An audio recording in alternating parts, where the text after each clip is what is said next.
Hello students, I am Dr. Amit Bhatnagar, working as Senior Research Officer in the Department of Agronomy at GB Pant University of Agriculture and Technology, Pantnagar, Uttarakhand. आज के lecture में हम discuss करेंगे कि जो nitrogen constant है इसकी value 318 क्यों है, इससे ज़्यादा क्यों नहीं है, दूसरे न्यूट्रेंट के लिए ये कांस्टेंट क्यों नहीं है, फास्फोरस के लिए, पोटेशियम के लिए या माइक्रोन्यूट्रेंट के लिए, दूसरा इसकी रेलिवेंस क्या है, इसकी इंपॉर्टेंस क्या है और इसको डिराइव कैसे किया गया है, ये जानना बहुत इंपॉर्टेंट है कि इसका मैथमेटिकल डेरिवेशन कैसे हुआ है। तो देखिए जो नाइट्रोजन कांस्टेंट है N318, तो 318 एक्चुअली में ये पौंड पर एकड़ है, तो इसकी यूनिट है पौंड पर एकड़। इसका मतलब ये है कि कोई क्रॉप जो है इतना नाइट्रोजन का अपटेक मैक्सिमम कर सकती है। और ये जो कंसेप्ट था विल्कॉक्स ने दिया था 1928 में। एक्चुअली विल्कॉक्स ने एग्रोबायोलॉजी एक नई साइंस का डेवलपमेंट किया, या उन्होंने नई ब्रांच इसको कहा एग्रोबायोलॉजी, और इसमें उन्होंने 3 प्रिंसिपल्स बताए, 3 कंसेप्ट बताए, Mitscherlich law, nitrogen constant 318 and third inverse yield nitrogen law. तो इसको तो हम बाद में डिस्कस करेंगे किसी और लेक्चर में कि एग्रोबायोलॉजी क्या है और क्या ये डील करती है। लेकिन ये जो कंसेप्ट है 318 का, इसको विल्कॉक्स ने बताया कि उन्होंने कहा कि कोई क्रॉप अगर ऑप्टिमम कंडीशन में ग्रो हो रही हो और उसमें एडिक्वेट न्यूट्रिएंट्स हों, तो ऑप्टिमम कंडीशन है और एडिक्वेट न्यूट्रिएंट्स है। ऑप्टिमम कंडीशन का मतलब यह है कि वहाँ कोई स्ट्रेस नहीं है, एबायोटिक स्ट्रेस नहीं है, माना high temperature, low temperature, excess moisture, deficit moisture, और बायोटिक स्ट्रेस नहीं है, लाइक इंसेक्ट्स नहीं है, डिसीज़ नहीं है, परफेक्ट इन्वायरमेंट है और नॉर्मली ग्रो हो रही है क्रॉप एक ऑप्टिमम ग्रोइंग कंडीशन में, और एडिक्वेट न्यूट्रिएंट्स हैं। तो एडिक्वेट का मतलब यह है कि न्यूट्रिएंट्स ना तो डेफिशिएंट हैं ना उनकी टॉक्सिसिटी है। तो ऐसी कंडीशन में जो क्रॉप नाइट्रोजन का अपटेक करेगी वो मैक्सिमम 318 पाउंड पर एकड़ का करेगी।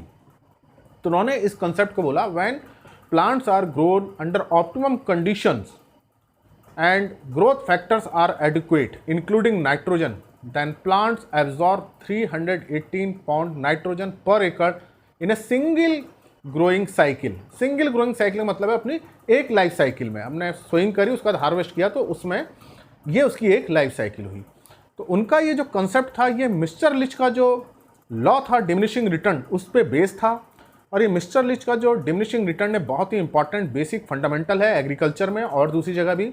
तो मिस्टर लिच का जो डिमिनिशिंग रिटर्न एक लेक्चर अपलोड कर रखा है मैंने यूट्यूब पे, प्लेलिस्ट में आप जाइएगा, law and principles in agriculture, उस ग्रुप में मिस्टर लिच का ये लॉ पूरा मैंने डिस्क्राइब किया, उसको आप देखिए, तब ये लेक्चर आपको समझ में आएगा। तो उन्होंने मिस्टर लिच की इक्वेशन को लेकर के ये कहा कि अगर प्लांट्स फुली ग्रो हो रहे हैं, बिल्कुल कोई उनमें स्ट्रेस नहीं है, सब कुछ बढ़िया है, हर न्यूट्रेंट अवेलेबल है, एडिक्वेट अमाउंट में है, तो मैक्सिमम प्लांट्स इतने नाइट्रोजन को एब्जॉर्ब कर सकते हैं। तो 1 पाउंड पर एकड़ जो लगभग 1 kg पर हेक्टर ही होता है, तो 318 पाउंड पर एकड़ का मतलब 318 kg पर हेक्टर। तो एक क्रॉप अगर 1 हेक्टर में ग्रो हो रही है तो 318 kg तक का नाइट्रोजन अपटेक कर सकती है। तो ये देखिए अमाउंट बहुत बड़ी लग रही है देखने में। जनरली क्या होता है 100 या 120 या 150 kg नाइट्रोजन तक का अपटेक होता है, लेकिन उन्होंने जो बताया एक्सपेरिमेंट से भी किया, मैथमेटिकल डेरिवेशन किया कि यहाँ तक का अपटेक हो सकता है। तो इसको भी हम डिस्कस करेंगे। दूसरा, ये कांस्टेंट दूसरे न्यूट्रिएंट्स के लिए क्यों नहीं है, इसको भी हम जरूर डिस्कस करेंगे।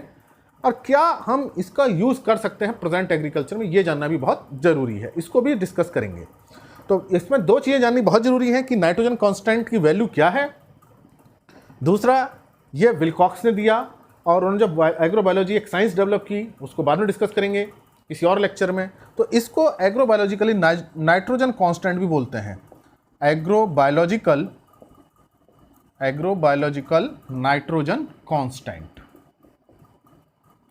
तो देखिए ये जो विल्कॉक्स का वर्क था वो मिस्टर लिच की जो बेसिक इक्वेशन थी, मिस्टर लिच ने जो डिमिनिशिंग रिटर्न बताया कि जैसे जैसे हम ग्रोथ फैक्टर बढ़ाते हैं, वो ग्रोथ फैक्टर जो डिफिशिएंट है, तो यील्ड बढ़ती है लेकिन यील्ड का रिस्पांस कम होता जाता है। पहली ग्रोथ डोज डालें, दूसरी डालें, तीसरी डालें, चौथी डालें, तो जो पहली डोज में जो यील्ड बढ़ेगी उतनी यील्ड दूसरी डोज में नहीं बढ़ेगी, तीसरी डोज में उतनी नहीं बढ़ेगी जितनी दूसरी डोज में बढ़ी थी। तो हर डोज के बाद यील्ड तो बढ़ती है लेकिन वो जो रेट है या जो अमाउंट है वो कम होती जाती है। तो उन्होंने जो dy/dx मिस्टर लिच ने इक्वेशन बताई प्रोपोर्शनल टू, पहले तो उन्होंने बताया proportional to a minus y, जहाँ a मैक्सिमम पॉसिबल यील्ड है और y जो है ग्रोथ फैक्टर x डालने से मिलती है। तो ये देखिए मैक्सिमम पॉसिबल यील्ड है, ये प्रेजेंट यील्ड है। तो जैसे जैसे यील्ड बढ़ेगी तो ये डिफरेंस कम होता जाएगा, y बढ़ रहा है तो a के क्लोज आ रहा है, a 100% यील्ड है मैक्सिमम। तो जैसे जैसे y बढ़ेगा तो ये डिफरेंस कम होगा, तो रिस्पॉन्स भी क्या हो रहा है, कम हो रहा है। डिफरेंस ज़्यादा होगा तो रिस्पॉन्स ज़्यादा मिलेगा। फिर मिस्टर लिच ने ये बताया dy/dx, ये जो रिस्पॉन्स रेट है इसको डिफ्रेंशिएशन में निकालते हैं, y का response with respect to x। तो ये कैलकुलस है, डिफ्रेंशिएशन है, k into a minus y. ये बेसिक इक्वेशन थी मिस्टर लिच की। इसके बाद इस इक्वेशन को जो डेवलप किया गया dy/dx is equal to c into a minus y upon log e⁻10।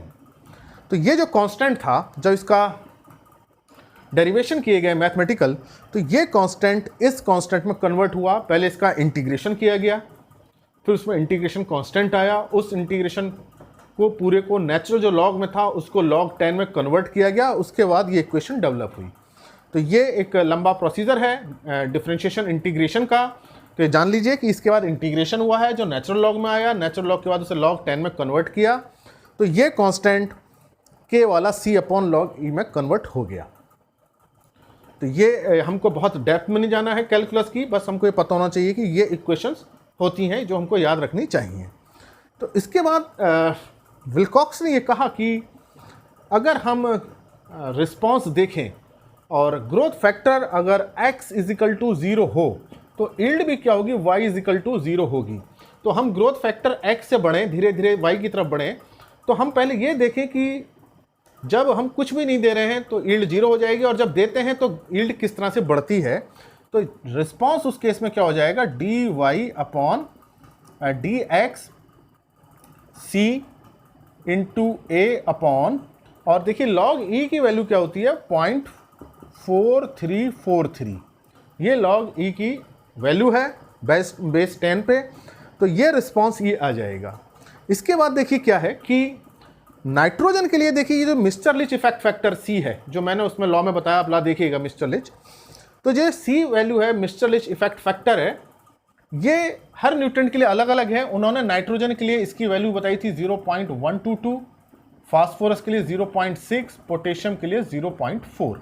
ये वैल्यू c की थी। तो नाइट्रोजन का अगर हम केस देखें, अभी हम बताएंगे केवल नाइट्रोजन का क्यों किया गया, इसको बाद में डिस्कस करेंगे, अभी नाइट्रोजन के लिए चलें। तो मिस्टर लिच इफेक्ट फैक्टर से c की वैल्यू है 0.122, और जो a है वो है मैक्सिमम पॉसिबल यील्ड, इसको 100% माना गया। y को परसेंटेज में कन्वर्ट किया गया कि y कितना आता है, 70%, 60%, 50%, 40%।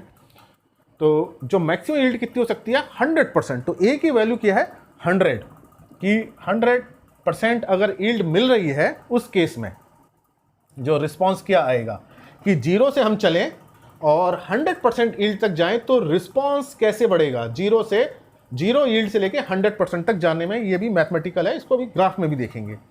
तो 0.4343 और ये वैल्यू आएगी 28.1। तो ये अप्रॉक्सीमेट इतना वैल्यू रहेगी जो रिस्पॉन्स रेट निकलेगा। अब इसको देखेंगे कि ये रिस्पॉन्स रेट ग्राफ में कैसे होता है। तो इनका जो अभी डेरिवेशन आप समझिए, मिस्टर लिच की बेसिक इक्वेशन थी, और जो रिस्पॉन्स आया है वो 28.1 का आया है। तो इसको भी ग्राफ से भी देखते हैं कि मिस्टर लिच का इक्वेशन का कैसे ग्राफ चलता है, कैसे बनता है।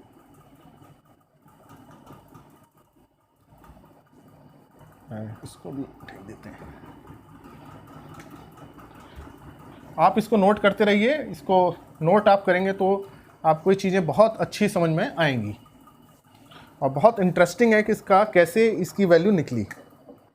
तो देखिए ये जो मिस्टर लिच का हम अगर देखें, यहाँ ग्रोथ फैक्टर है, मतलब न्यूट्रिएंट है, यहाँ हम नाइट्रोजन की बात कर रहे हैं तो यहाँ नाइट्रोजन ले सकते हैं हम, नाइट्रोजन डोज।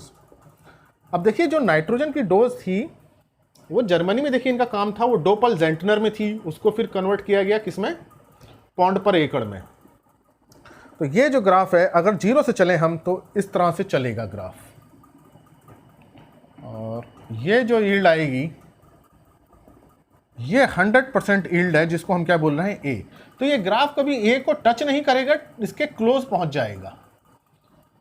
ये एसिम्प्टोटिक है कि जहां कर्वेचर तो 0 हो गया लेकिन डिक्लाइन नहीं हो रहा है। ये एसिम्प्टोटिक मिस्टर लिश ने बताया। अब विलकॉक्स ने क्या किया कि जब x = 0 है और हम मैक्सिमम यील्ड तक जाएं, यील्ड 0 से लेके मैक्सिमम यील्ड तक जाएं, तो जो इसका रिस्पॉन्स जाएगा वो कैसे जाएगा, इसके साथ टेंजेंट होते हुए। देखिए, किसी चीज़ का हमें रिस्पॉन्स निकालना होता है तो dy/dx होता है, या टेंजेंट निकालते हैं जिसको हम हिंदी में स्पर्श रेखा कहते हैं। तो हमें क्या, अगर इस ग्राफ का हमें 0 से रिस्पॉन्स देखना है, 100% तक कैसे रिस्पॉन्स कर रहा है ये ग्राफ, तो इस पॉइंट से हमें इस पर टेंजेंट देना पड़ेगा।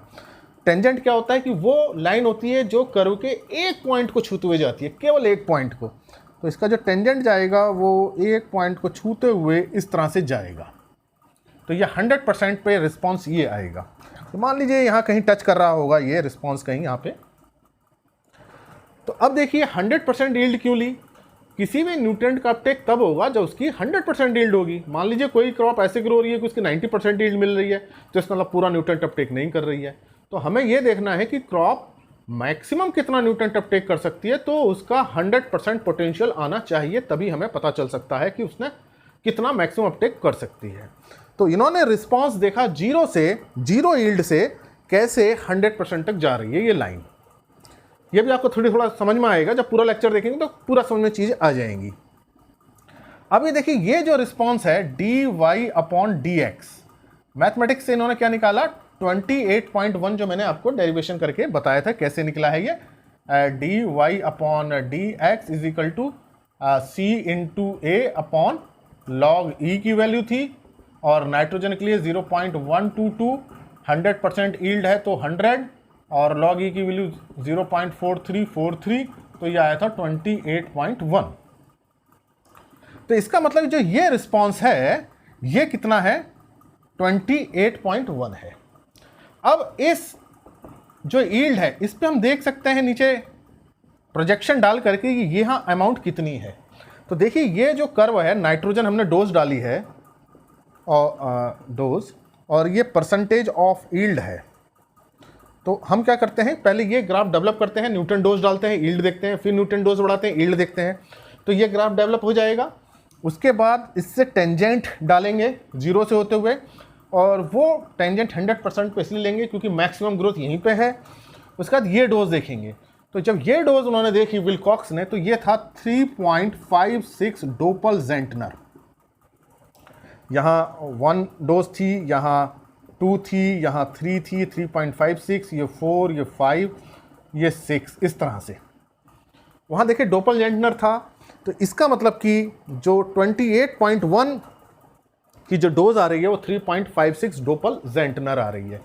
तो ये 3.56 डोपल जेंटनर को जब कन्वर्ट किया गया केजी पर हेक्टर में, चलिए पौंड पर एकड़ में कन्वर्ट किया गया, ब्रिटिश में और ये सब में पौंड चलता है, और ये डोपल जेंटनर जर्मनी का है, और एक डोपल जेंटनर में अप्रॉक्सीमेट 100 kg होते हैं, अप्रॉक्सीमेट। और पौंड पर एकड़ में जिसको कन्वर्ट किया गया तो 318 पौंड पर एकड़। ये पर हेक्टर में है ये, क्योंकि ये जो वर्क था हेक्टर का था। तो इससे जो ये डोज निकली 3.56 डोपल जेंटनर या 318 पाउंड पर एकड़, और 1 पाउंड पर एकड़ में 1 kg पर हेक्टर होता है, इसका मतलब 318 kg पर हेक्टर के अप्रॉक्सीमेट है, अप्रॉक्सीमेट इतना है। तो ग्राफ से पहले रिस्पॉन्स निकाला, रिस्पॉन्स से प्रोजेक्शन निकाला। या दूसरे तरीके से देखिए इसको कैसे निकालेंगे कि ये देखिए ये कितना है, 100 है, यहाँ से यहाँ तक 100 है, और हमें ये x डोज निकालनी है यहाँ से यहाँ तक। तो इसका मतलब कि हमें क्या निकालना है, ये रिस्पॉन्स निकल रहा है। देखिए कोई एक लाइन है और मैं इस लाइन का कहूँ स्लोप निकालिए, तो हम क्या करेंगे, ये जो हॉरिजॉन्टल लाइन है इस लाइन से ये कितना डिस्टेंस है ये देखेंगे। मान लीजिए ये y डिस्टेंस है और ये जो है x है, तो इस लाइन का जो स्लोप होगा, वो क्या होगा, y/x होगा। Vertical upon horizontal. किसी भी का जो स्लोप होता है क्या होता है, वो होता है vertical fall with respect to horizontal distance. तो ये एक लाइन है ए बी, और ए बी का मैं कहूँ कि निकालिए क्या स्लोप है, तो उसका स्लोप क्या होगा, y अपॉन एक्स। इसी तरह से इसको हम नाम दे दें, ये O है, ये A है और ये B है। तो O A B में अब मैं कहूँ कि इस लाइन का स्लोप इस ट्राइंगल में क्या होगा, ये ट्राइंगल बन गया O A B, तो क्या होगा स्लोप, ये होगा A B upon O B, और ए बी क्या है 100 और ओ बी क्या है x। तो इसका मतलब इस लाइन का स्लोप क्या हुआ है 100 अपॉन एक्स है। लेकिन मैथमेटिकल डेरिवेशन से ये भी स्लोप है dy अपॉन डी एक्स, तो इजिकल टू ये क्या हो जाएगा, इसके बराबर होगा 28.1। तो 100 अपॉन एक्स इजिकल टू 28.1 जो कि मैथमेटिक डेरिवेशन से आया। तो x की वैल्यू क्या हो जाएगी 100 अपॉन 28.1 दैट इज 3.56। ये आएगा डोपलजेंटनर में। क्यों जो उनकी कैलकुलेशन थी, जो c की वैल्यू थी वो डोपलजेंटनर में थी, 0.112 डोपलजेंटनर में है, 0.6 डोपलजेंटनर में है, तो इसलिए ये वैल्यू किस में आई है 3.56 डोपलजेंटनर। उसको जब पॉन्ड पर एकड़ में कन्वर्ट किया तो 318। तो आपको समझ में आ गया होगा कि ये मैक्सिमम वैल्यू कितनी जा सकती है, केवल 318, जब हम मिस्टर लिच के वर्क को कंसीडर करते हैं। तो ये आपको समझ में आया होगा कि क्यों ये मैक्सिमम वैल्यू इतनी है, इससे ज़्यादा क्यों नहीं हो सकती। तो मिस्टर लिच का वर्क बहुत बेसिक फंडामेंटल वर्क है कि यील्ड का रिस्पॉन्स डिमिनिशिंग होता है, जो आज भी अप्लीकेबल है। हालांकि मिस्टर लिच ने केवल यहाँ तक सोचा था, उसके बाद ये आगे उन्होंने नहीं दिया कि डोज बढ़ाने से क्या होगा, टॉक्सिसिटी होगी और फिर यहाँ से ये ग्राफ जो है धीरे धीरे डिक्लाइन करना शुरू हो जाएगा, तो ये इक्वेशन फिर क्वाड्रेटिक में कन्वर्ट हो जाएगी। लेकिन यहाँ तक ये ग्राफ बिल्कुल सही है। तो इसका मतलब विलकॉक्स ने जो एज्यूम किया, जो डेरिवेशन किया, वो सही निकाला अगर मिस्टर लिच की इक्वेशन सही है तो। लेकिन इसमें कुछ कॉन्स्टेंट्स हैं, लिमिटेशंस हैं, ड्रॉबैक है। मिस्टर लिच ने जो सी की वैल्यू निकाली, क्योंकि हम जो कैलकुलेशन कर रहे हैं देखिए यहाँ से कर रहे हैं, इसमें सी इंपॉर्टेंट है, ए तो 100% रहेगा ही रहेगा, और लॉग ई की वैल्यू भी कांस्टेंट है 0.4343 वो कांस्टेंट है। इसका मतलब ये वाली तो कांस्टेंट है, केवल ये वैल्यू चेंज होगी। अब जो सी की वैल्यू है देखिए, मिस्टर लिच ने जहाँ एक्सपेरिमेंट किए वहाँ की ग्रोइंग कंडीशन, वहाँ की क्रॉप को लेके किए। तो अगर ग्रोइंग कंडीशन चेंज हो जाती है, फर्टिलाइजर चेंज हो जाता है, ग्रोथ स्टेज जिस पर हम फर्टिलाइजर अप्लाई कर रहे हैं वो अलग हो जाता है, मॉइस्चर डिफिशियंसी आ जाए, एक्सेस मॉइस्चर आ जाए, कोई बायोटिक स्ट्रेस आ जाए, बहुत सारी कंडीशन हो सकती हैं, प्रोडक्शन कॉन्स्टेंट्स हो सकते हैं, सोइंग लेट हो जाए, तो ऐसी सिचुएशन में सी की वैल्यू क्या हो जाएगी, चेंज हो जाएगी। तो मिस्टर लिच ने क्या किया था कि उन्होंने केवल एक कंसीडर किया, उन्होंने कई सारे प्रोडक्शन कांस्टेंट कंसीडर नहीं किए। तो जब हम अलग अलग इकोलॉजी में वर्क करते हैं तो ये सी की वैल्यू हो जाएगी, चेंज हो जाएगी। जैसे ये सी की वैल्यू चेंज होगी तो ये dy upon D x response change हो जाएगा, और जब ये 28.1 चेंज हो जाएगा तो ये वैल्यू भी क्या हो जाएगी, चेंज हो जाएगी। तो इसका मतलब यह है कि नाइट्रोजन का जो अपटेक है मैक्सिमम अलग अलग कंडीशन के लिए अलग अलग हो सकता है अगर सी की वैल्यू चेंज हो जाए। लेकिन जब हम मिस्टर लिच के वर्क को लेकर चलते हैं तो ये मैक्सिमम वैल्यू इतनी ही जाती है। मिस्टर लिच ने बहुत एक्सपेरिमेंट्स किए थे, फील्ड एक्सपेरिमेंट्स किए थे, बहुत सारी क्रॉप पे किए थे, उसके बाद उन्होंने नाइट्रोजन, फास्फोरस, पोटेशियम की वैल्यू निकाली थी।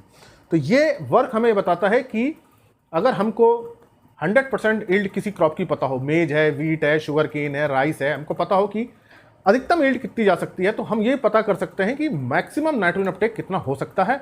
और सब मिला मिला के अगर हम देखें ओवरऑल तो मैक्सिमम जा सकता है 318 पाउंड पर एकड़।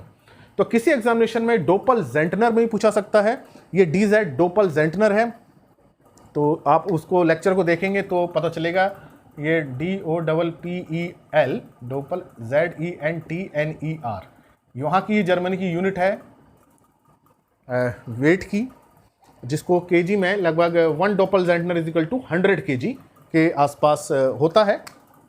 1 डोपलजेंटनर इज इक्वल टू 100 kg, तो वहाँ से कन्वर्ट करके 318 पाउंड पर एकड़ के इक्विवेलेंट होता है। तो ये आपको पता चला होगा कि नाइट्रोजन कांस्टेंट की वैल्यू इतनी क्यों होती है, इसकी क्या रेलिवेंस है। हमें यील्ड पता हो, ग्राफ पता हो, तो हम पता कर सकते हैं कि कितना मैक्सिमम अपटेक हो सकता है। तो यही विलकॉक्स ने बताया था। अब क्वेश्चन ये आता है, हम फास्फोरस के लिए क्यों नहीं निकाल रहे इसको। देखिए फास्फोरस की वैल्यू क्या है, सी की 0.6, यहाँ हम 0.6 रख दें और फिर हम जो है इसकी वैल्यू निकाल लें, तो 0.6 रख के ये वैल्यू आ जाएगी 28.1 बदल जाएगी, उस वैल्यू को यहाँ रख दें, ये तो सेम ही रहेगा, 100/x तो चेंज होना नहीं है, केवल ये लाइन का रिस्पॉन्स चेंज होना है नाइट्रोजन, फास्फोरस, पोटेशियम के साथ। तो जैसे ही ये 28.1 चेंज होगा, हमें फास्फोरस की पता चल जाएगा कांस्टेंट। इसी तरह से पोटेशियम के लिए अगर हम C की वैल्यू रखें तो C की वैल्यू है 0.4, तो ये देखिए कितना आ जाएगा, 0.4 से 0.4 ऑलमोस्ट कट जाएगा तो 100 आ जाएगा। तो 100 रख के देखें तो ये X की वैल्यू 100 आ जाएगी। तो लेकिन फिर हम ऐसे केस में फास्फोरस के लिए कांस्टेंट क्यों नहीं निकालते, पोटेशियम के लिए कांस्टेंट क्यों नहीं निकालते, या दूसरे माइक्रोन्यूट्रिएंट्स के लिए हम क्यों नहीं कर रहे हैं कांस्टेंट, नाइट्रोजन के लिए ही क्यों है। देखिए, जो न्यूट्रिएंट अप्लाई किया गया सॉइल में फर्टिलाइजर के थ्रू या जो सॉइल में है नाइट्रोजन, वो टोटल ऑलमोस्ट अवेलेबल है।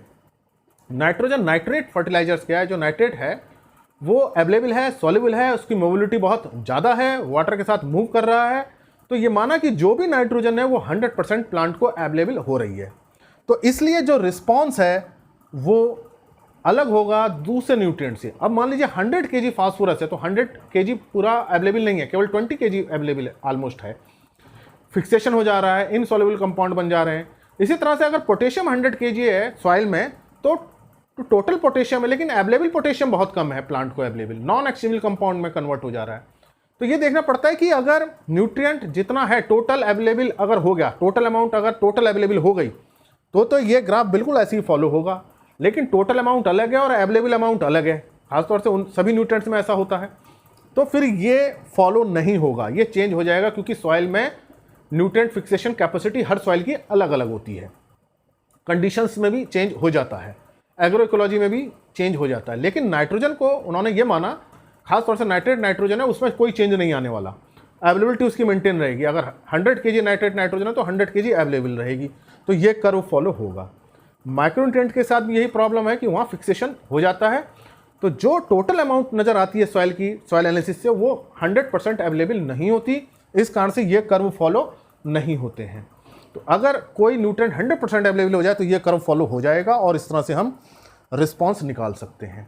तो इसलिए ये कांस्टेंट नाइट्रोजन के लिए बताया गया, विल्कॉक्स ने उसमें बताया, एग्रोबायोलॉजी डेवलप करी, 3 लॉ उन्होंने बताए, जिसको हम किसी और लेक्चर में डिस्कस करेंगे। तो आज के प्रेजेंट एग्रीकल्चर में इतना अपटेक होना बहुत मुश्किल है। 318 पाउंड पर एकड़ है तो मतलब 318 kg पर हेक्टर हो गया, ऑलमोस्ट ये 100 या 120 तक ज़्यादा से ज़्यादा होता है। लेकिन इस वर्क से हमें ये पता चल गया कि अगर हमको पोटेंशियल यील्ड पता चल जाए तो हम पता कर सकते हैं कि मैक्सिमम कितना नाइट्रोजन अपटेक हो सकता है, क्योंकि उन्होंने C की वैल्यू 0.122 से लेके इसको डिराइव किया है। तो हम C की वैल्यू निकाल सकते हैं, बहुत हमें हालांकि एक्सपेरिमेंट करने पड़ेंगे, लेकिन हमें पता चल जाएगा कि किसी इकोलॉजी में कितनी यील्ड जाती है, कितनी मैक्सिमम हो सकती है और कितना नाइट्रोजन अपटेक हो सकता है। तो हम ये कर्व बनाएं, टेंजेंट बनाएं और टेंजेंट का प्रोजेक्शन डाल के हम देख सकते हैं, और ये मैथमेटिक्स इसमें इन्वॉल्व रहती है। तो ये विल्कॉक्स ने डेवलप किया और मिस्टर लिच का ये वर्क था जिसकी बैकग्राउंड पर डेवलप हुआ। मिस्टर लिच का बहुत इंपॉर्टेंट वर्क है, तो मिस्टर लिच वाला आप जरूर लेक्चर देखिए, तभी आपको ये समझ में आएगा कि ये नाइट्रोजन का 318 कांस्टेंट क्यों है। और ये कांस्टेंट तभी है, इसकी वो कंसिडरेशन जान लीजिए कि जब ऑप्टिमम कंडीशंस हैं सारी और यील्ड जहाँ जा रही है 100% जा रही है और कोई भी न्यूट्रिएंट डिफिशिएंट नहीं है, कोई भी टॉक्सिक नहीं है, सब एडिक्वेट हैं सारे न्यूट्रिएंट्स और सिंगल ग्रोथ साइकिल है, उसी कंडीशन में ऐसा हो सकता है। तो अगर 50% यील्ड पे हमें लेना होता तो प्रोजेक्शन को फिर हम 50% तक लेते, लेकिन हमें चूंकि मैक्सिमम उनको मैक्सिमम न्यूट्रिएंट अपटेक देखना था, इसलिए मैक्सिमम यील्ड लेवल तक गए।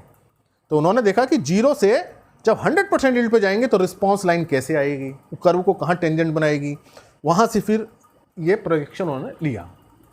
तो अगर ये देखिए कर्व चेंज हो जाए तो टेंजेंट भी चेंज हो जाएगा, कर्व मानो ऊपर को आ जाए तो टेंजेंट ऊपर को चली जाएगी, कर्व नीचे को चला जाए तो टेंजेंट भी नीचे को चली जाएगी। तो स्लोप से डिसाइड होता है। तो ये मिस्टर लिच में मैंने आपको बताया था C की बहुत इंपॉर्टेंट है, C जो है स्लोप बताता है, अगर C की वैल्यू ज़्यादा है तो न्यूटन डिमांड कम होगी, C की वैल्यू कम है तो न्यूटन डिमांड ज़्यादा होगी। तो आप उस लेक्चर को मिस्टर लिच वाला जरूर देखिए, तब आपको ये लेक्चर अच्छी तरह से समझ में आएगा। ये लेक्चर आपको अच्छा लगा हो तो इसे लाइक करें और स्टूडेंट्स के साथ शेयर करें, अगर चैनल सब्सक्राइब नहीं किया है तो सब्सक्राइब करें। Thank you very much.